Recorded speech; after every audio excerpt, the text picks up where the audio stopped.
Pessoal, um assunto que ele está dentro da, do tópico de sujeitos de direito internacional, né?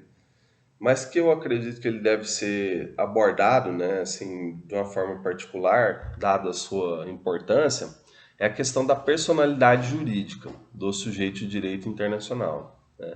Então, quem tem a personalidade jurídica, né, mais, né, a princípio, são os estados que têm a personalidade jurídica originária, né, por conta da sua soberania, e as organizações internacionais que possuem personalidade jurídica derivada, que ela é derivada do quê? Da personalidade jurídica originária dos estados, né, que dotados de sua soberania se reúnem, né, e formalizam a criação de uma organização internacional. Então depende ali da vontade soberana dos estados, né, conceder essa personalidade, criar, né, reunir, manifestar sua vontade, criar essa nova entidade de direito internacional, né, novo sujeito de direito internacional, que é a organização internacional. Então, por que personalidade jurídica derivada? Porque, a princípio, vamos supor, a OEA, se todos os países resolvem, né, não vamos abandonar a OEA, ela imediatamente deixa de existir, né? E os países vão continuar ali, seus países soberanos, né? Hoje, por exemplo, nós vivemos uma organização internacional sobre a qual se fala. Há 20 anos atrás era inimaginável falar isso. A tendência, qual que era, né? Estou falando da União Europeia, né? Hoje já se discute, inclusive agora mais né? Tivemos as crises fiscais, né, dos países, por conta mais da zona do euro, né? A zona do euro ela não é necessariamente a União Europeia, né? Tem países da União Europeia que não adotam o euro e tem países, um ou outro, né, que não é da União Europeia e adota o euro, então é diferente, né? Mas há 20 anos atrás era impensável se falar que a União Europeia poderia, né, se desintegrar. Agora, com essas crises, com a questão do nacionalismo ressurgindo, né, os países não estão mais assim, muitos povos da União Europeia não estão mais tão assim querendo seguir essas normas que são produzidas lá no contexto do Parlamento Europeu, né? Então, assim, a norma chega lá de cima da Europa, então os nacionalistas de alguns países, né, da França, da Alemanha mesmo, a Inglaterra acabou de se retirar, né, o Reino Unido acabou de se retirar da União Europeia, né?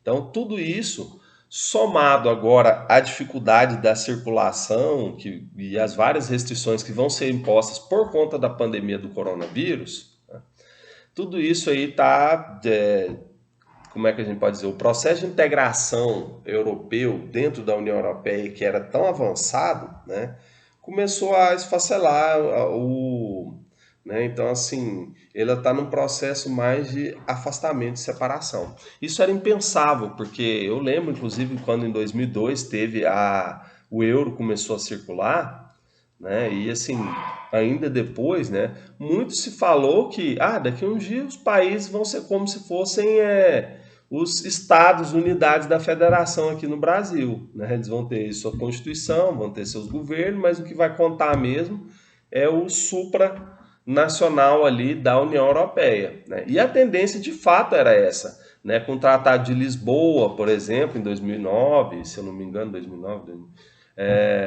2007, acredito, o Tratado de Lisboa, né? Então, assim, na década de final da década de 90 e durante a década de 2000, né, nós tivemos então assim, a União Europeia praticamente ela crescendo e invadindo mesmo a jurisdição dos estados, né, a ponto de que se perguntava, nossa, um dia a União Europeia vai ser o país da Europa, né? Os estados, por exemplo, França, Alemanha e outros vão ser como se fossem unidades da federação aqui no Brasil, né? O estado de São Paulo, o estado do Rio Grande do Sul, o estado de Goiás, o estado do Amazonas, né? Vão ter ali os seus governos locais, mas o federal, a representação vai ser a União Europeia. De fato, por exemplo, no G20, nós temos alguns países europeus, como a França, né? o Reino Unido, os membros ali do G7, outros países, né, um pouco menores, a Itália, né, a Itália também é do G7, mas outros países, né, que não são assim né, as economias mais fortes, e temos também a União Europeia representada como uma entidade, né, como um dos membros ali do G20, certo? Para vocês verem então, né, ela representa um país, por exemplo, a França está lá como membro do G7 e G20, como ela mesma, né, como país, instituição soberana, e também representada lá dentro da União Europeia. Com o risco de, às vezes, brigar, né? Não, a posição da França é diferente da posição da União Europeia. Né? A posição do país individual aqui, França, né, é diferente. Agora o que aconteceu? Desde 2013 ali começou aquelas, né, um pouco antes, começou aquela questão das discórdias econômicas lá dos PIGs, né, de Portugal, Inglaterra, Portugal, Irlanda, Itália, Grécia, né, Espanha.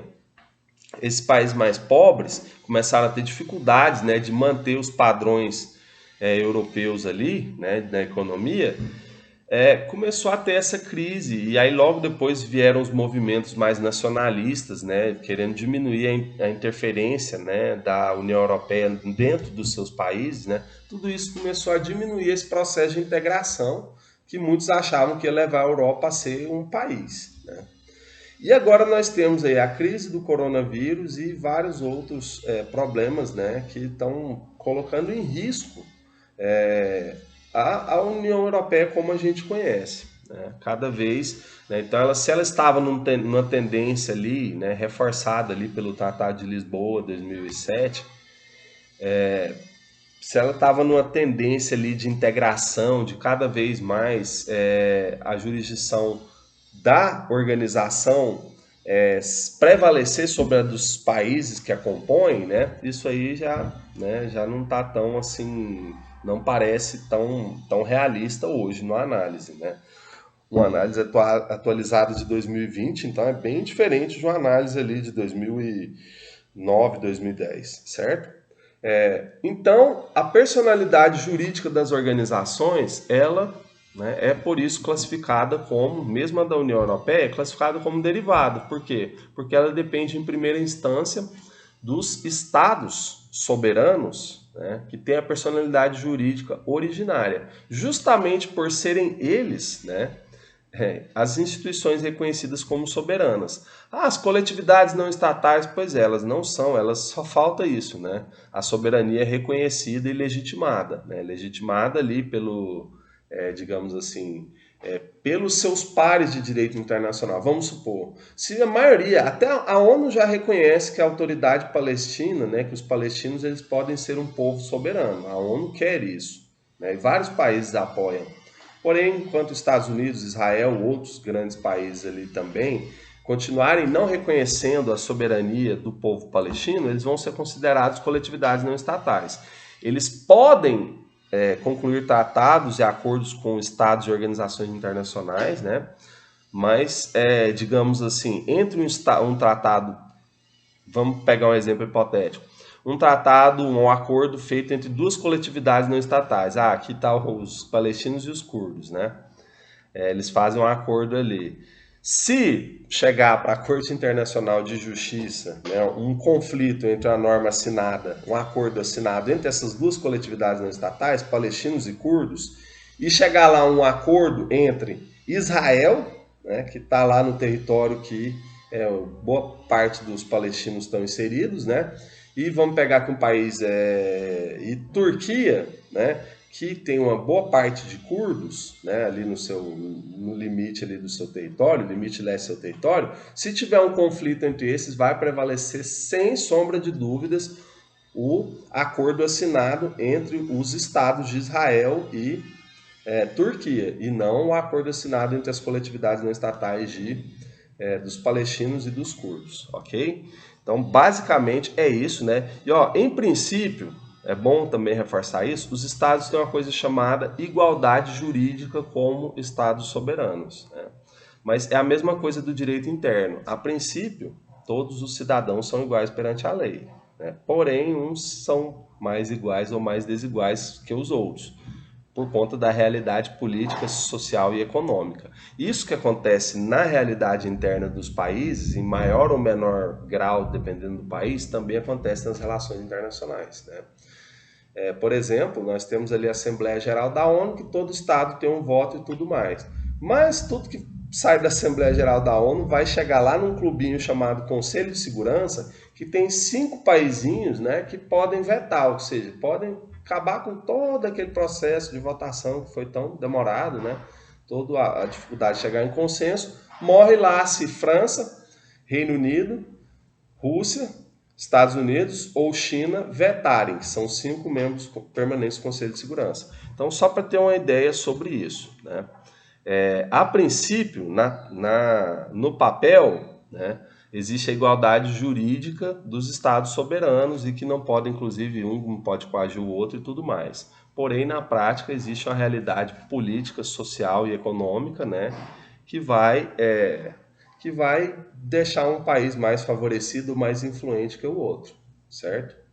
Então, basicamente né, assim, em linhas gerais, isso sobre a personalidade jurídica, né, originária dos estados e a personalidade jurídica derivada das relações internacionais, né? E a personalidade jurídica ali não tão bem definida, né, que é aquela dos sujeitos menores, né, que poderíamos dizer de direito internacionais, que são coletividades não estatais, né, e e as organizações não governamentais de caráter internacional, como a Cruz Vermelha e o Médicos Sem Fronteiras e outros, né? E o Estado do Vaticano, gente, ele vai entrar lá na personalidade jurídica originária, tá?